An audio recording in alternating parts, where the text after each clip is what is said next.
정보이 시작하겠습니다. 채찌님들 안녕하세요. 저희 이지혜입니다. 월요일인데 주변에 만성 피로를 느끼시는 분들이 정말 많은 것 같습니다. 근데 사실 만성 피로를 푸는 법은 딱 한 가지밖에 없는 것 같습니다. 마음 편하게 쉬기. 근데 그게 안 되니까 다들 다 죽는다 하시는 것 같은데 조금이라도 좀 삶의 여유를 가지면서 그렇게 지내셨으면 좋겠는데 저조차 그게 잘 안 되네요. 그래도 채찌님들 한 주간 파이팅 하시길 바라겠습니다. 제가 오늘 채권 관련 기사를 읽다가 굉장히 의미 있는 기사를 하나 본 게 상반기에 채권을 순매수한 개인 투자자분들이요 굉장히 많이 늘어났다고 합니다. 그 규모가 23조 1천억 원이라고 하는데 이게 역대 최고의 규모이거든요. 와, 이걸 보면서 많은 분들이 채권 정말 관심 가지시네 이런 느낌이 들었는데 어깨가 무겁습니다. 앞으로도 좋은 정보 드리려고 노력해 볼게요. 자, 이번 주도 채권 관련한 경제 지표 상당합니다. 나올 것도 그리고 분석해야 할 이슈도 있는데 바로 좀 들어보도록 하겠습니다.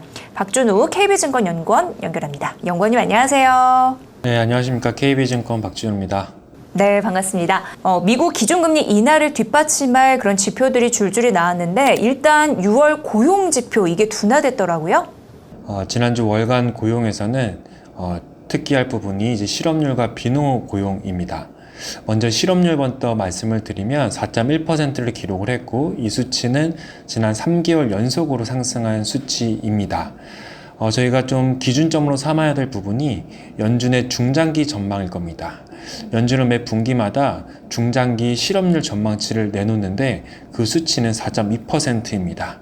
그렇기 때문에 지금 실업률이 4.1%까지 올랐다는 것은 연준이 중립 수준으로 판단하는 4.2%에 매우 근접한 상태라는 부분을 첫 번째로 확인하실 수가 있습니다. 두 번째는 비농업 고용입니다. 비농업 고용은 6월 수치만 놓고 보면 예상치를 소폭 상회한 20만 건대를 기록을 했습니다. 그런데 4월달과 5월달 고용 지표 수가 모두 하향 조정됐고 두 월, 4월과 5월달 하향 조정된 그 수치를 합하면 10만 건이 넘는 수치였습니다. 그렇기 때문에 6월 고용지표 자체는 그렇게 나쁘지 않았지만 3개월 평균으로 어떤 추세를 판단할 때는 이 굉장히 부진한 모습을 보였다고 볼 수가 있겠습니다. 6월 초 기준으로 말씀을 드리면 3개월 평균 비농업 고용자 수가 20만 건 중반대를 기록을 했었는데 이번에 직전과 전전월 수치가 모두 하향 조정된 것을 반영을 해서 3개월 평균 노동 고용자 수를 구해보면 18만 건을 하회하는 상황입니다. 24만 건대에서 18만 건 이하로 급격히 추세가 반전된 것을 확인하실 수가 있습니다.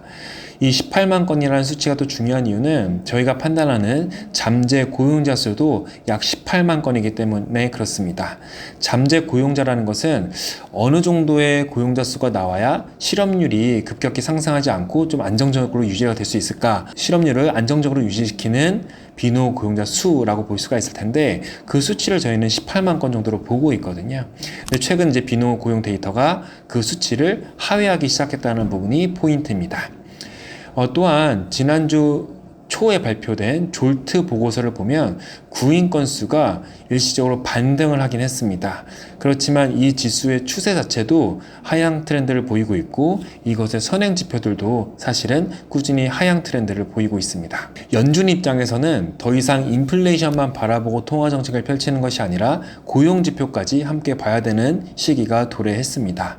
저는 이제 노동시장을 크게 세 가지 단계로 나눠서 판단합니다. 첫 번째는 노동시장의 초과 수요가 해소되면서 균형으로 회복하는 과정이 첫 번째고요. 두 번째는 고용이 둔화되는 과정, 마지막은 실업자가 양산되는 과정. 이게 총 세 가지 국면을 나누어서 봅니다. 지난달까지만 하더라도 미국 노동시장은 1번 국면에 위치해 있었습니다. 여전히 초과 수요가 넘쳐났고 균형을 회복하는 과정이었다고 볼 수가 있었을 텐데 지난주 노동시장 데이터를 좀 업데이트를 해보면 1번 국면은 사실상 거의 끝난 것으로 보이고 이제 고용시장이 둔화되는 국면으로 진입한 것으로 보여집니다. 앞으로 연준이 걱정할 부분은 당장 침체가 발생하는 것은 아니지만 어느 시점에는 실업자가 증가할 수 있다는 리스크를 점점 통화 정책에 반영할 것으로 좀 보고 있습니다. 이러한 부분들이 올해 9월달 그리고 12월달 연준의 2회 인하 기대를 점점 더 높이는 요인으로 작용을 하고 있다 이렇게 판단을 하고 있습니다. 그렇다면 인플레이션 추세에 대해서는 어떻게 판단하시는지요? 네, 최근 인플레이션 추세도 연준의 기준금리 인하 기대를 높이는 방향으로 작용을 하고 있습니다. 결국 인플레이션이라는 것은 경기의 함수라는 점이 굉장히 중요합니다. 고용시장이 결국 미래의 인플레이션 압력을 결정한다는 것입니다. 미국의 노동시장 지표들이 둔화되고 있기 때문에 이러한 지표들 자체가 향후의 인플레이션 압력이 낮아진다는 것을 시사한다고 볼 수가 있겠습니다. 또 이 외에도 여러 지표들이 인플레이션의 하향 트렌드를 시사를 하고 있습니다.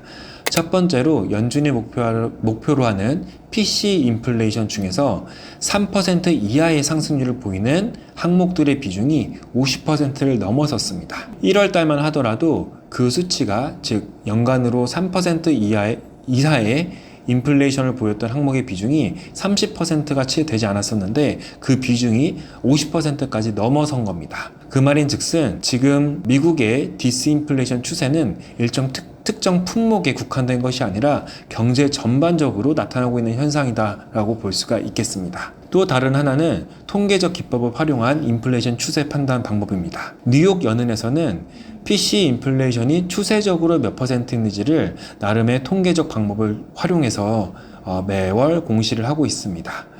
저희가 멀티 코베리어트 코어 트렌드라고 해서 MCT라고도 표현을 하는데요. 이 지표가 5월 기준으로 2.36%를 기록을 했습니다. 근원 PC 인플레이션은 현재 2.57%입니다. 그런데 이 통계적 기법을 활용한 추세 인플레이션이 2.57%보다 조금 낮은 2.36%라는 의미는 실제로 저희가 눈에 보이는 지표들보다는 실제로 경제 전반의 인플레이션 압력은 생각보다 더 낮을 수 있다는 것을 시사를 하고 있습니다. 연준 위원들도 이러한 인플레이션 추세를 판단하기 위한 지표들을 많이 참고하기 때문에 그 다음 FOMC에서는 조금 더 인플레이션 하향에 자신감을 얻지 않을까, 그리고 9월 달부터 기준금리 인하를 시작할 수 있지 않을까 이렇게 생각을 하고 있습니다. 네, 이번 주 파월 연준 의장의 생각을 들을 수 있는 그런 발언들이 나온다고 하는데 어떻게 좀 힌트를 얻을 수 있을까요? 이번 주 9일과 10일 양일간 파월 의장이 의회 증언에 나섭니다. 이 의회 증언이 시장의 변동성 요인으로 작용한 경험들이 굉장히 많습니다. 근데 제가 지금 주목하는 부분은 이번 의회 증언에 앞서서 7월 5일 날 반기 통화정책 보고서가 연준 홈페이지에 게시가 되었습니다. 이 내용을 기반으로 파월 의장이 증언을 이어나갈 것으로 예상이 됩니다. 그 중에서 두 가지 내용에 조금 주목해 볼 필요가 있겠습니다. 첫 번째는 주거비 서비스 인플레이션에 대한 평가입니다. 그동안 연준 위원들은 각자의 의견들을 많이 표출해 왔습니다. 주거비 인플레이션이 여전히 높기 때문에 저희는 좀 기다려야 된다든지, 아니면 주거비 인플레이션이 하향 안정될 것으로 기대된다든지, 사실 연준 위원들마다 의견차가 굉장히 달랐는데 이번 통화정책 보고서에서는 공식적으로 연준의 입장이 게재가 됐습니다. 연준의 주거비 서비스 인플레이션에 대한 공식적인 입장은 점차 하향 안정될 것이라는 부분입니다. 사실 앞에서 인플레이션 추세 자체는 하락을 하고 있지만 이 추세의 걸림돌로 작용하는 부분이 주거비 서비스 인플레이션이었는데 연준 위원들은 주거비 서비스 인플레이션이 결국에는 하향 안정될 것으로 공식적인 입장을 내놓은 것입니다. 향후 인플레이션 전망도 하락 쪽으로 방향성이 잡힐 가능성이 높다라는 뜻입니다. 또 다른 하나는 연준 위원들의 테일러 준칙에 대한 평가입니다. 테일러 준칙은 미국 경제 상황을 고려해서 미국의 기준금리가 몇 %가 적정한지를 보여주는 간단한 준칙입니다. 여러 가지 버전들이 있기 때문에 이 통화정책 보고서에서는 5가지의 테일러 준칙을 활용을 해서 적정 기준금리를 평가를 합니다. 직전 통화정책 보고서였던 3월 초 보고서를 보면 테일러 준칙에 기반한 적정 기준금리가 그 당시 기준금리 5.5%보다 낮지는 않고 딱 그 정도 수준이라고 평가를 했었습니다. 근데 이번 7월 초 보고서에서는 그 톤이 조금 달라졌는데 이번 7월 보고서에서는 5가지 통화정책 준칙에 의거한 적정 기준금리가 현재 기준금리 수준이거나 그것보다 낮다라고 평가를 했습니다. 즉 여러 가지 방법론들을 활용을 했을 때 적정한 기준금리가 지금 5.5%보다는 낮을 가능성이 높다라고 평가를 했다라는 점입니다. 결국 파월 의장은 이 보고서를 토대로 이번 주 의회 증언에 나설 텐데 그 발언 자체는 6월 FOMC보다 훨씬 더 완화적일 가능성이 높다라고 생각을 하고 있습니다. 저희는 9월, 12월 연준의 2회 인하를 전망할 뿐만 아니라 미국 국채 10년물 금리도 현재 수준보다 추가적으로 하락할 여력이 있다라고 판단을 하고 있습니다. 네, 이번 주 파월 연준 의장의 의회 출석 관련한 그런 증언과 물가지표 주목해야 되니까 잘 참고해 보시면 좋을 것 같습니다. KB증권 박준우 연구원의 분석이었습니다. 잘 들었습니다. 네, 채권부의 글로벌 시황 함께했습니다. 사회가 고령화, 저출산 이게 굉장히 문제가 심각하다고 하잖아요. 그런데 채권 시장의 변화를 좀 감지할 수 있는 부분이 있다고 합니다. 뭐냐면 인구 구조가 변하면서